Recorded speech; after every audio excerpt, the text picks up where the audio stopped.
The new Kia K8 is here as the old cadenza. What's good, guys? Welcome back to Ron's Rise. Welcome back to the channel and welcome back to another video where Kia phased out the cadenza from the United States in 2021, but later that year a replacement was launched in South Korea.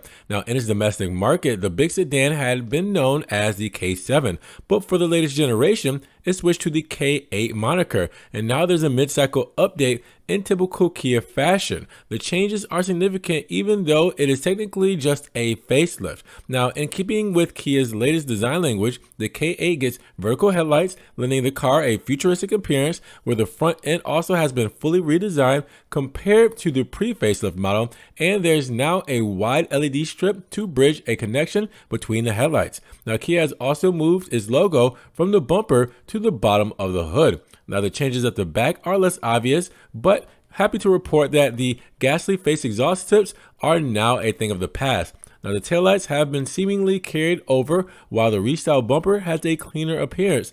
Unusual for a facelift, the front and rear overhangs are now slightly longer than before after resculpting the bumpers. Now, stepping inside, there are noticeable tweaks as well. The revamped climate controls are now located below the air vents, where Kia has added more soft touch materials and LED ambient light strip that bisects the dashboard. Now, in the back, the seatbelt buckles light up. And speaking of safety, all versions have 10 airbags as standard equipment. Elsewhere, the headlights have adaptive high beam that partially dims so as not to bother incoming drivers. Now, if you recall, the defunct cadenza was sold strictly with front-wheel drive. The K8 has now been offered in Korea from day one with optional all-wheel drive. Power is provided by a 4-cylinder 2.5-liter gasoline engine with a 195 horsepower and 183 pound-feet torque for the base model. Now, should you need more oomph, there's a larger 3.5-liter V6 with 296 horsepower and 265 pound-feet. Now, only the latter can be had with all-wheel drive. Now, alternatively, customers can opt for a 3.5 LPI, which stands for liquid propane injection.